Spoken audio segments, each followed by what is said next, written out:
네,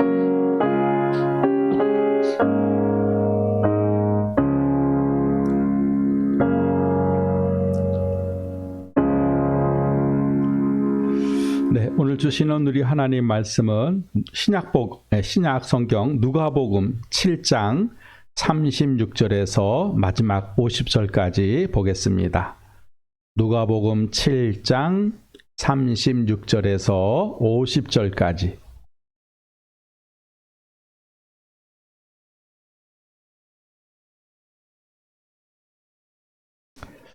네, 우리 다 찾으셨으면 제가 36절부터 읽겠습니다. 한 바리새인이 예수께 자기와 함께 잡수시기를 청하니 이에 바리새인의 집에 들어가 앉으셨을 때에 그 동네에 죄인인 한 여자가 있어 예수께서 바리새인의 집에 앉으셨음을 알고 향유 담은 옥합을 가지고 와서 예수의 뒤에 그 발 곁에 서서 울며 눈물로 그 발을 적시고 자기 머리털로 씻고 그 발에 입 맞추고 향유를 부으니 예수를 청한 바리새인이 이것을 보고 마음에 이르되 이 사람이 만일 선지자더면 자기를 만지는 이 여자가 누구며 어떠한 자 곧 죄인인 줄을 알았으리라 하거늘 예수께서 대답하여 가라사대 시몬아 내가 내게 이를 말이 있다 하시니 저가 가로되 선생님 말씀하소서. 가라사대 빚 주는 사람에게 빚진 자가 둘이 있어 하나는 500데나리온을 졌고 하나는 50데나리온을 졌는데 갚을 것이 없으므로 둘 다 탕감하여 주었으니 둘 중에 누가 저를 더 사랑하겠느냐. 시몬이 대답하여 가로되 제 생각에는 많이 탕감함을 받은 자니이다. 가라사대 내 판단이 옳다 하시고 여자를 돌아보시며 시몬에게 이르시되 이 여자를 보느냐. 내가 네 집에 들어오매 너는 내게 발 씻을 물도 주지 아니하였으되 이 여자는 눈물로 내 발을 적시고 그 머리털로 씻었으며 너는 내게 입 맞추지 아니하였으되 저는 내가 들어올 때부터 내 발에 입 맞추기를 그치지 아니하였으며 너는 내 머리털에 감람류도 붓지 아니하였으되 저는 향유를 내 발에 부었느니라.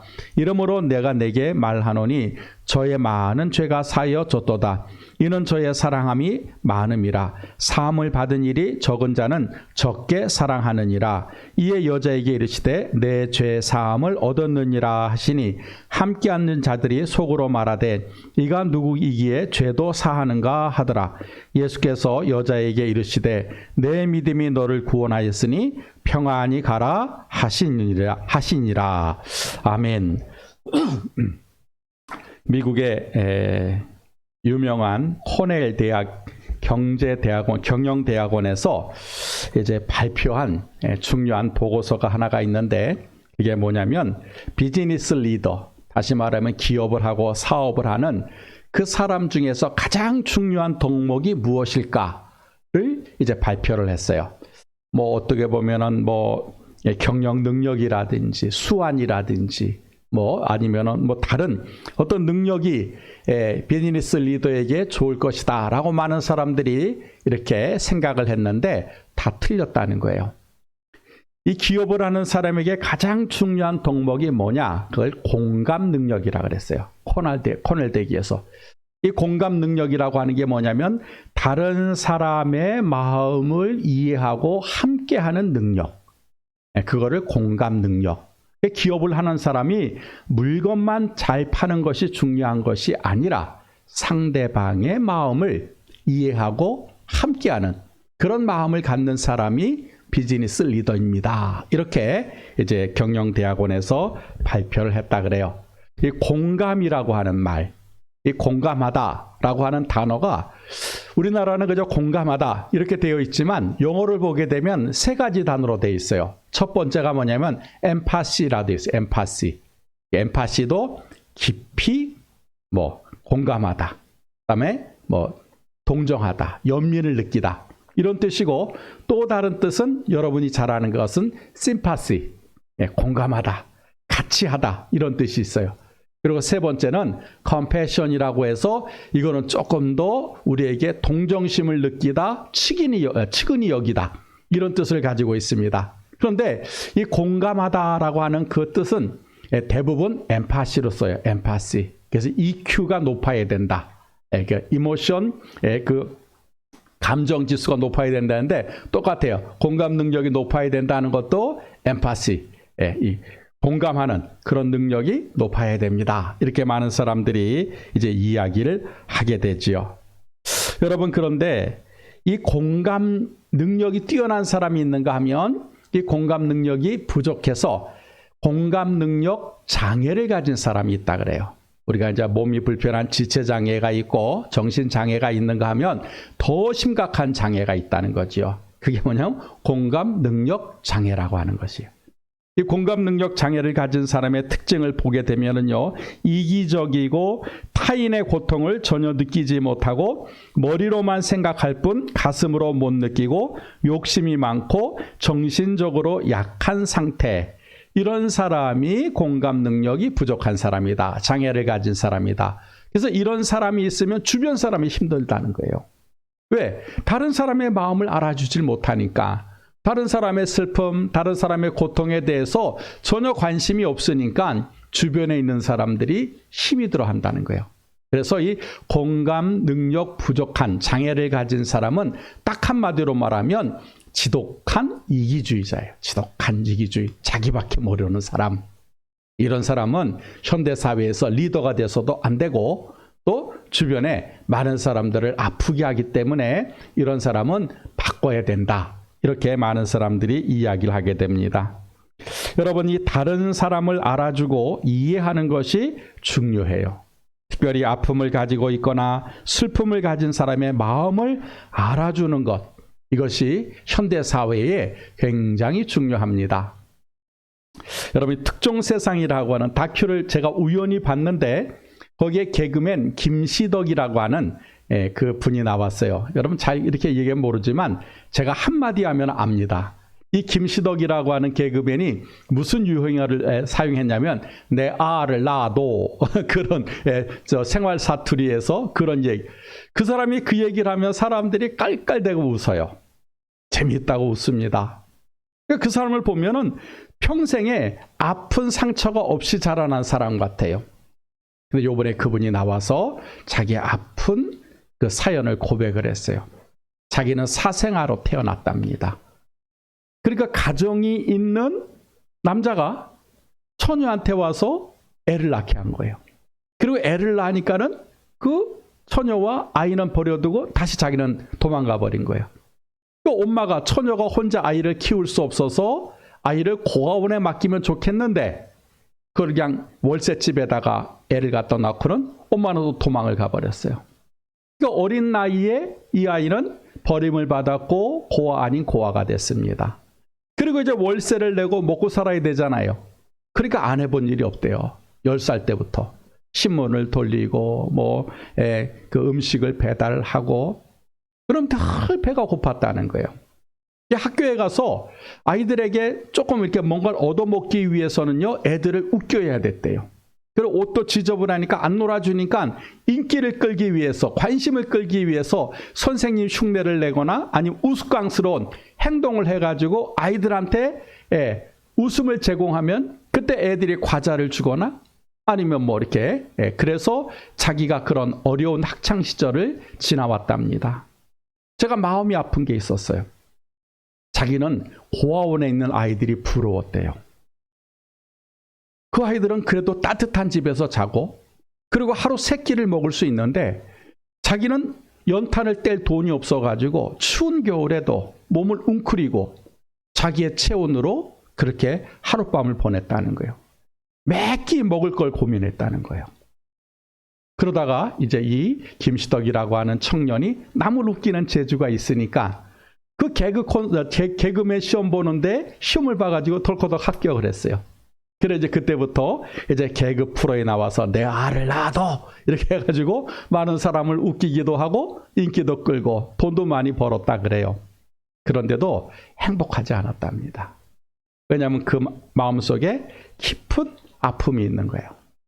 근데 누가 그거를 알아주질 않는 거예요.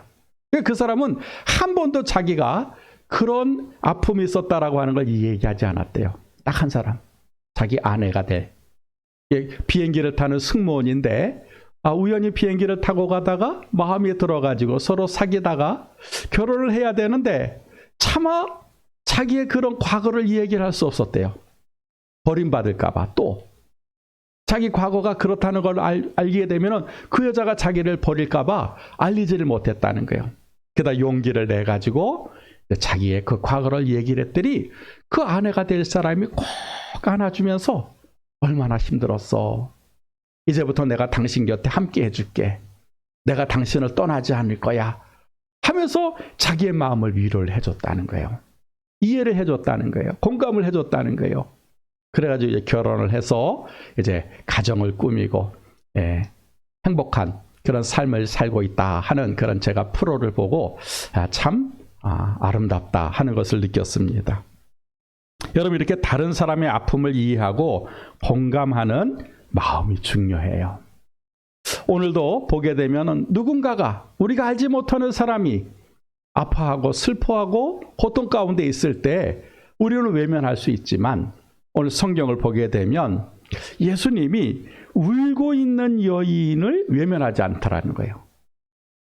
여러분가 지난주에도 그 과부의 아들이 죽었을 때 그 과부가 울었을 때 예수님 지나가지 않으셨잖아요. 그 관에 손을 대시고 청년아 일어나라 해서 그 과부의 슬픔을 예수님께서 위로해 주시고 그 눈의 눈물을 닦아 주셨듯이 오늘 성경에 보게 되니까 울고 있는 여인을 예수님 외면하지 아니하시고 그 눈의 눈물을 닦아 주시는 그런 장면, 공감하시는 예수님에 대해서 성경은 말씀하고 있습니다. 여러분, 성경을 보니까 어떤 사연이 있는지 모르지만 한 여인이 예수님 발 앞에 와서 눈물을 흘리고 있었다는 거예요. 그런데 예수님이 그 아무 말도 하지 않고 눈물만 흘리고 있는 그 여인의 마음을 아신 거예요. 공감하신 거예요. 그리고는 그 눈의 눈물을 닦아주셨습니다. 이렇게 성경은 기록을 하고 있습니다. 여러분, 우리가 성경을 읽었지만 다시 한번 제가 요약을 해서 설명을 드리면 바리새인 시몬이라고 하는 그런 이름을 가진 바리새인이 예수님을 자기 집에 초청을 했어요. 식사를 하자고. 예수님께서 이제 바리새인의 집에 들어가셨을 때 어디서 왔는지 모르지만 예수님이 오셨다라고 하는 소식을 듣고 한 여자가 옵니다. 그리고 예수님이 발 앞에 엎드려 가지고 예수님의 그 발에 입을 맞추고 눈물을 흘리는 거예요. 얼마나 눈물을 많이 흘렸는지 발을 씻길 정도로. 그래서 자기 머리털로 그 예수님 발을 닦아주는 거예요. 그리고 자신이 가장 아끼는 그러니까 향유라고 하는 그런 그 향수가 나는 그 향수를 머리에다 붓고 발에다 부어주는 거예요. 여러분, 그 장면이 오늘 성경에 기록되어 있는데 또 이 바리새인의 그 모습도 함께 기록되어 있어요. 그 여자가 하는 짓을 가만히 바리새인도 보고 예수님도 가만히 계시는 거예요. 그런데 바리새인이 볼 때는 기가 막힌 겁니다. 왜냐하면 그 여인에 대해서 성경은 뭐라고 기록하고 있냐면 죄인인 한 여자가 그랬어요. 바리새인이 생각합니다.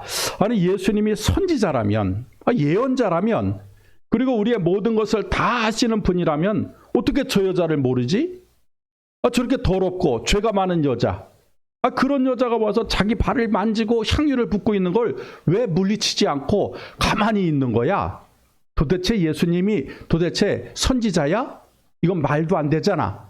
하고 이렇게 바리새인이 이제 불쾌한 마음을 가지고 있을 때에 예수님께서 이제 탕감의 비유를 말씀하시죠. 많은 돈을 탕감받은 사람과 적은 돈을 탕감받은 사람. 그러면서 예수님께서 이제 질문하는 내용이 이제 성경에 계속해서 기록이 되어져 있습니다. 여기서 우리가 좀 관심을 가져야 될 것이 그 여자예요. 여자. 울고 있는 여자. 오늘 성경에 보니까 눈물로 예수님의 발을 딱 적셨다 그랬잖아요. 도대체 이 여자. 근데 이 여자에 대해서 성경은 단 하나만 우리에게 그런 힌트를 제공합니다. 그게 뭐냐면 한 죄인인 여자를 죄를 지었다. 여러분 37절에 보니까 그 동네에 죄인인 한 여자가 있어 그랬어요. 그러니까 여자에 대해서는 정보가 딱 하나예요. 죄인이라는 거예요. 그러면 도대체 이 여자 그리고 바리새인이 죄인이라고 인정할 정도의 그 여자가 과연 무슨 죄를 지었을까 하는 거지요. 여러분, 예수님 당시에 여자가 지을 수 있는 죄는 그렇게 많지 않습니다. 왜냐하면 그 당시만 해도 여자의 그런 위치나 지위나 신분이 그렇게 사회적으로 공론화되거나 높지 않았기 때문에 그래요. 그래서 저는 네 가지로 한번 추론해 봤어요. 여자가 그 당시에 지을 수 있는 죄, 첫 번째가 경제적인 죄겠지요. 경제적인 죄. 남의 돈을 빌려서 갚질 않거나 아니면 사기를 치거나. 두 번째는 아마 폭행죄가 있을 것 같아요. 남의 여자와 머리채를 휘어잡고 싸웠거나 폭행하는 상해죄가 있을 것 같기도 하고, 또 세 번째 같은 경우는 제가 한번 생각을 해보게 되니까 경범죄가 있을 것 같아요. 먹고 살기 힘드니까는 남의 물건을 훔치는, 도둑질하는 그런 죄를 지었거나, 네 번째가 성범죄. 먹고 살기 힘드니까 자기 몸을 파는 거지요.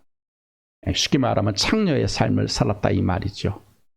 여러 가지로 제가 추론해 볼 때 사람들이 더럽다 그러고 죄인이다 그러고 동네 사람들이 다 인정한 그런 죄는 성범죄밖에 없었을 것 같아요. 이 여자는 먹고 살기 힘들었기 때문에 아마 자기 몸을 팔면서 살아서 동네 사람들이 다 손가락질하고 다 죄인이라고 그렇게 멸시하고 그랬던 그런 여인이었던 것 같아요. 바리새인은 이미 이 여자의 정체를 알고 있었고 어떤 죄를 지었는지도 잘 알고 있었습니다. 그런 여자가 자기 집에 들어와서 예수님에게 눈물을 흘리고 향유를 붓는 것이 매우 불쾌했어요. 일반 여자가 들어왔으면 괜찮을 텐데 죄를 지은 여자, 특별히 그런 몸을 파는 그런 성범죄가 있는 여자가 자기 집에 들어왔을 때 이 바리새인, 율법으로 완벽한 사람이 얼마나 기분이 나빴겠습니까? 그래서 예수님은 이 여자가 왜 누군지 모르지 하면서 그렇게 의아해했다는 것이죠. 정말 이 여자가 몸을 파는 죄인이라는 것을 모른단 말인가? 이렇게 바리새인이 생각을 했었습니다. 그러면 과연 예수님이 그 여자를 몰랐을까 하는 거예요. 그 여자가 몸 파는 여자인 것을 예수님은 과연 몰랐을까 하는 것입니다. 저는 알았으리라고 생각을 해요. 그럼 예수님이 왜 가만히 있었냐는 거예요. 그런 여자가 자기를 만지는데 왜 가만히 있었냐는 거예요. 공감하셨기 때문에 그래요. 지금 자기 발 앞에 와서 눈물을 흘리며 머리털로 자기를 닦아주고 향유를 붓는 것을 예수님은 마음속으로 이 여자가 얼마나 힘든 삶을 살았을까? 얼마나 아픈 상처가 있으면 내 발 앞에 와서 이렇게 눈물을 흘릴까? 얼마나 고통의 그런 인고의 세월을 살았을까? 예수님 그걸 알고 계시는 거예요. 그걸 공감하고 계시는 거예요. 여러분, 이게 중요하다는 겁니다. 어떤 사람이 와서 내 앞에서 눈물을 흘릴 때 우리는 너무 쉽게 얘기하지요. 왜 울어? 그 슬픔을 가진 사람이 이야기를 합니다. 이런 얘기 저런 얘기 하게 되면 에이 그까짓 거 아무것도 아니야. 뭘 그게 중요해. 타박하기도 하고 때로는 멀리 밀쳐내기도 하는 거예요. 전혀 공감을 하려고 하질 않아요. 근데 예수님은 그러지 않으셨어요. 가만히 그 여자의 마음 함께 하신 거예요. 느껴주신 거예요. 여러분, 이런 것이 굉장히 중요합니다. 예수님은 우리의 아픔을 알고 계시고 우리의 고통과 걱정과 근심, 염려를 다 알고 계세요. 더 나아가 예수님은 우리의 어려운 상황을 이해하시고 우리의 처지를 공감하고 계십니다. 그래서 우리의 상한 마음을 위로하시고 다시 일어설 수 있는 그런 힘을 공급해 주신다는 거예요. 그럼 다른 사람은 나를 이해를 못해요. 동상이몽이라고 해서 같이 침대에 누웠는데 옆에 있는 내 남편이, 내 아내가 나를 이해를 못 해주는 거예요. 왜? 공감 안 하니까. 공감을 안 해주니까. 다른 사람은 나를 이해를 못해도 저는 성경이니까 예수님은 나를 이해를 해주신다는 거예요. 다른 사람은 나의 고통을 알아주지 못해도 예수님은 나의 고통을 알아주십니다. 왜냐하면 예수님은 나를 만드신 분이시기 때문에 그래요. 내가 깊이 상처를 받고 있을 때, 슬퍼하고 있을 때 예수님은 알고 계세요. 내가 눈물을 흘리고 있을 때 예수님은 그 눈물의 의미를 알고 계십니다. 그래서 닦아주시는 거예요. 여러분, 그래서 정말 우리에게 필요하신 분은 예수님 한 분밖에 없다는 사실을 우리는 성경을 통해서 기억을 해야 될 줄 믿습니다. 여인이 예수님의 발을 눈물로 닦고 향유를 부은 것은 당시 최고 수준의 예수님을 대접한 사건이에요. 보통 일이 아니란 말이죠. 여러분, 그 중동 지방이라고 하는 것이 고온다습합니다. 그러니까는 더워요. 그리고 그 당시에 무슨 아스팔트가 깔려 있는 것이 아니라 그냥 맨바닥이죠. 신발이 우리처럼 신발이 아니라 슬리퍼 같은 거를 신고 다니는 거예요. 가난한 사람은 맨발로 다니는 거죠. 먼지가 묻고 땀이 나니까 금방 발이 더러워지게 되고 냄새가 나게 돼요. 그래서 여러분, 각 집집마다 왜 돌 항아리가 있었느냐? 그 돌 항아리의 용도가 뭐냐면 손을 씻고 발을 씻는 그런 물을 담아두는 용도입니다. 웬만한 집에는 전부 다 집에 들어가기 전에 손을 씻고 발을 씻을 물이 문 입구에 딱 준비가 되어져 있어요. 그런데 오늘 바리새인을 보게 되면 예수님이 너는 내가 들어올 때 발 씻을 물도 주지 않았다는 거예요. 원래 손님을 초대하게 되면 주인이 그 물을 내다 주고 손도 씻겨주고 발도 씻겨주게 돼 있어요. 근데 예수님을 초대하고도 바리새인은 아무것도 안 하고 있는 거예요. 그런데 여인은 그러지 않았어요. 예수님이 들어와 앉자마자 그 발 밑에 앉아서 눈물을 흘리면서 예수님의 더러워진 발을 닦는 거예요. 그리고 그 발에 입을 맞추는 거예요. 그리고 자기 머리카락으로 예수님 발을 깨끗하게 씻은 다음에 이 향유라고 하는 것은 약 200데나리온의 가치가 있는 그런 고급 향수라 그래요. 자기 전 재산이나 마찬가지죠. 그걸 깨트려서 예수님 머리에다 붓는 거예요. 그러니까 몸에 땀이 나고 냄새가 났던 그 예수님을 향기로운 사람으로 바꿔주는 거예요. 그렇게 여인은 예수님을 향하여서 최고의 섬김으로 예수님을 섬겼습니다. 여러분, 비록 죄를 많이 지었지만 여인은 자기의 많은 죄를 예수님 앞에 내려놓은 거예요. 그리고 예수님이 내 죄의 문제를 해결해 주실 것을 이렇게 간청한 겁니다. 그리고 믿었던 거예요. 내가 예수 앞에 나오면 모든 죄 다 사함 받는다. 눈물로 예수님의 발을 적시고 닦은 것을 볼 수가 있습니다. 그래서 예수님이 이 바리새인에게 그 장면을 보고 물으신 거예요. 시몬아, 500데나리온 빚을 진 자가 있고 50데나리온 빚을 진 자가 있다. 그런데 그 두 사람이 갚을 능력이 없어. 주인이 그걸 다 탕감해 줬다. 그러면 누가 더 주인을 사랑하겠느냐? 그랬더니 시몬은 상식적으로 계산할 수 있는 사람이잖아요. 500데나리온은 한 5천만 원 정도가 되고 50데나리온은 한 500만 원 정도가 됩니다. 그 500만 원과 5천만 원의 이 가치라고 하는 건 뭐 어린아이도 알잖아요. 많이 탕감받은 사람이 더 감사해야 하고 더 사랑하겠죠. 그래서 예수님께서 내 판단이 옳도다라고 말씀하시면서 이제 44절부터 47절까지 그 내용에 대해서 예수님이 설명하시는 것이 기록이 되어 있어요. 여러분 보십시오. 이 500데나리온과 50데나리온은 바리새인과 여인을 비유하는 말씀입니다. 많이 빚을 진 자는 여인이겠지요.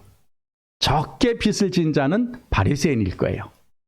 이 두 사람이 똑같이 죄를 지었지만 예수님이 탕감해 줬다는 거예요. 죄를 용서해 주셨다는 거예요. 그런데 이 죄사함을 받은 바리새인은 예수님에 대해서 전혀 감사하지도 하지도 않고 사랑하지도 않았다는 거예요. 그 결정적인 증거가 뭡니까? 예수님이 들어오셨을 때 아무런 대우도 하지 않았다는 거예요. 무시했다는 거예요. 그런데 여러분, 그 죄를 용서받은 여인은 예수님께 감사를 표현하는데 적극적인 표현을 했다는 거예요. 똑같이 용서를 받았지만 바리새인은 감사하지도 않고 사랑하지도 않았지만 그 여인은 예수님에 대해서 최고의 섬김으로 예수님을 대접을 했다는 것입니다. 그러면 왜 바리새인은 똑같이 죄를 용서받았는데 감사하지 못했을까요? 이유는 자기가 지은 죄를 모르고 있기 때문에 그래요. 나는 바리새인이야. 나는 율법으로는 최고야. 나는 하나님을 믿는 데는 다른 사람하고 비교가 안 될 정도로 열심이야. 일주일에 2번 금식해. 나는 11조도 정확하게 내. 그리고 성전에 가서 매일매일 기도해. 나같이 열심히 있는 사람이 어디 있어? 난 죄가 없어. 이미 죄를 지어도 하나님이 다 용서해 주셨어. 그러한 그 종교의 어떤 잘못된 우월감을 가지고 있는 거예요. 그러니까 자기가 예수로 말미암아 죄를 용서받았다, 탕감받았다라고 해야 되는 것에 조그마한 의식도 없는 거예요. 내가 무슨 죄인이야? 나는 바리새인인데. 난 하나님 믿는 사람인데. 그런 마음을 가지고 있다 보게 되니까 여러분 예수님에 대해서 감사하지도 못하고 예수님을 사랑하지도 못하는 그런 괴물과 같은 종교인이 되었다는 것입니다. 이것이 얼마나 교만하고 잘못된 생각인지 몰라요. 여러분 오늘날에도 현대판 바리새인들이 참 많이 있어요. 교회를 다니고 예수는 믿지만 여전히 죄를 짓고 있어요. 그런데 특권의식을 가지고 있어요. 나는 어느 교회 장로인데, 나는 어느 교회 권사인데, 나는 몇 년 예수 믿었는데, 우리 교회는 지어졌는데. 그러고는 여전히 죄를 짓고 있는 거예요.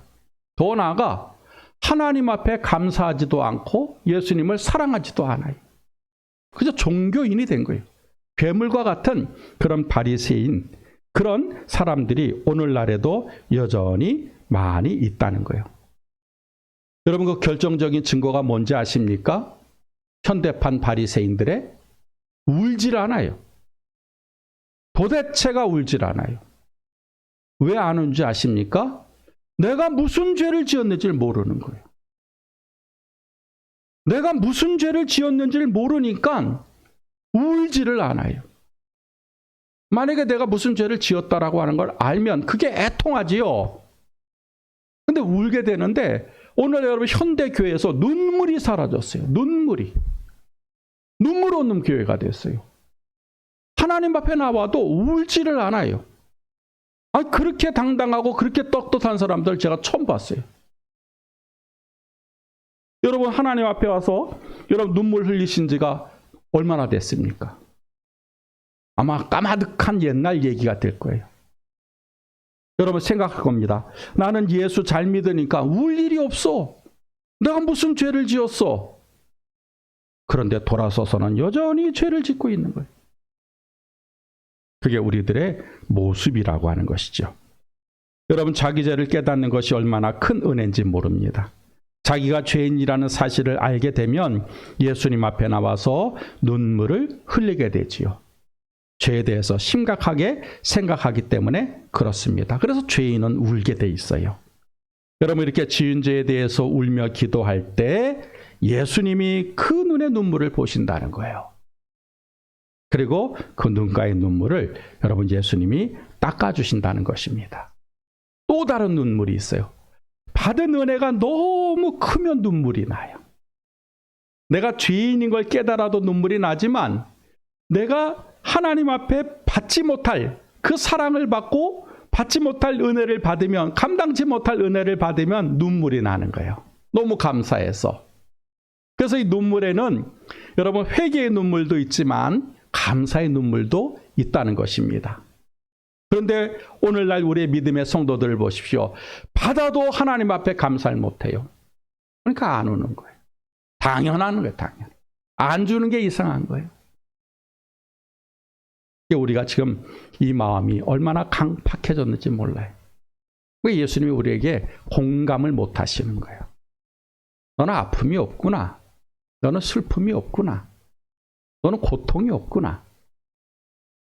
우리의 눈에 눈물을 보셔야, 눈물을 흘려야 예수님이 보시는데 도대체 우리 눈에서 눈물을 흘리지 않는 거예요. 그래 예수님도 답답하신 것이죠. 제가 19살 때 이제 세례를 받았는데 그 교회가 큰 교회니까 우리는 이제 금요일 날이나 토요일 날 세례를 받습니다. 세례를 받는데 제 옆에 여자분이 계셨는데 아니 그 여자분이 앉자마자 우는 거예요. 엉엉 우는 거예요. 세례를 받는데. 그 제가 좀 뭐 눈물이 그쳐야 무슨 목사님이 세례 의식을 하고 하는데 뭐 통곡을 하는 거예요. 제가 그랬어요. 아니 왜 이렇게 우세요? 좀 그치세요. 이제 저는 19살이고 그분은 이제 연세가 좀 있었는데 어디 그분이 그러시는 거예요. 나 같은 죄인이 하나님 나를 불러주셔서 나를 구원해 주셔서 이제 세례를 받는데 그게 너무 감사해가지고 그 생각만 하면 감사해가지고 눈물이 이렇게 멈추질 않는다는 거예요. 그때 제가 그분의 말씀을 듣고 제가 부끄러웠어요. 이분은 진짜 하나님 앞에 세례 받는구나. 이렇게 눈물을 흘리면서 하나님 앞에 세례를 받는구나. 제가 느꼈어요. 또 어떤 분은 그런 얘기를 하더라고요. 목사님, 저는 교회 가서 아니면 집에 있든지 간에 그저 주여 그러면 하나님의 은혜가 몰려오는데 감당 못해서 눈물이 난다는 거예요. 그저 주여 주님 이 말만 해도 눈에서 눈물이 난다는 거예요. 받은 은혜가 너무 커서. 그래서 제가 부러웠어요.